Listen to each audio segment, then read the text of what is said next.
Hi, Pam Washington here from Build My Cleaning Business. So there are lots of important tasks and tools that you need to be managing all the time in order to have a really successful cleaning service business. So of course, marketing and sales, and you need to have great workers, and you need to have good quality control and customer service. But one of the things that people don't talk about a whole lot is a really good understanding of the financial reporting for your cleaning service business.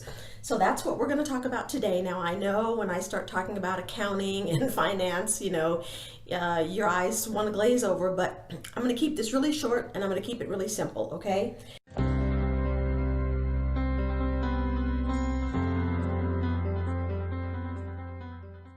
So one of the first things that you want to understand, this is sort of the nuts and bolts financial report for our industry, really for any small business.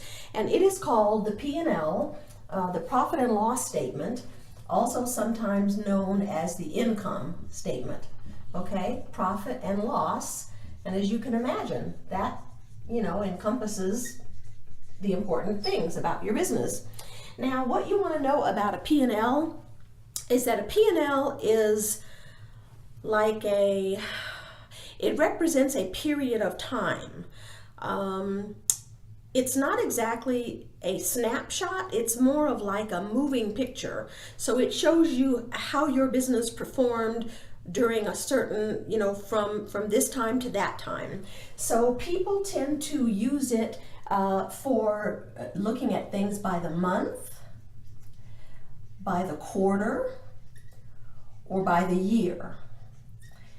And what's also really handy is that you can compare, month on month, quarter to quarter, year to year.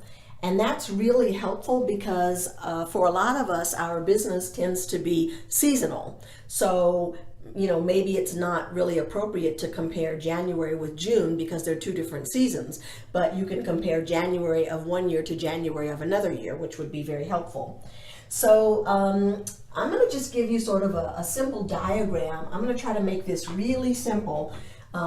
So at the top of the profit and loss statement, the very first thing that you're going to see is income, our favorite. And income might represent things like, janitorial services, residential services, if you do floors, windows, carpets, etc. All of those will be, categorized at the top of the profit and loss statement. And then the next category that comes under that is going to be cost of goods sold. And usually there's only two things that are in this category. Well, that's not true. There would be labor, which could be either employees or independent contractors. And then if you have employees, you might also have supplies and equipment. And if you had employees, maybe you might have some payroll taxes and things like that. So cost of goods sold represents the cost that you had to perform the services to get this revenue. So the two of them are directly related. So if you take, so I'm going to put some numbers in here just to make this kind of meaningful, okay? So let's say that your income was $500,000. And let's say that your cost of goods sold was $180,000. Let's say, so that would mean that your gross profit, which is the next number, the next category, your gross profit would be $320,000. Now that's gross, because we haven't taken out any money for expenses yet, okay? So now we need to look at what some people call overhead, and sometimes it's called general and administrative, G&A. And this will be things like, rent, phones, advertising.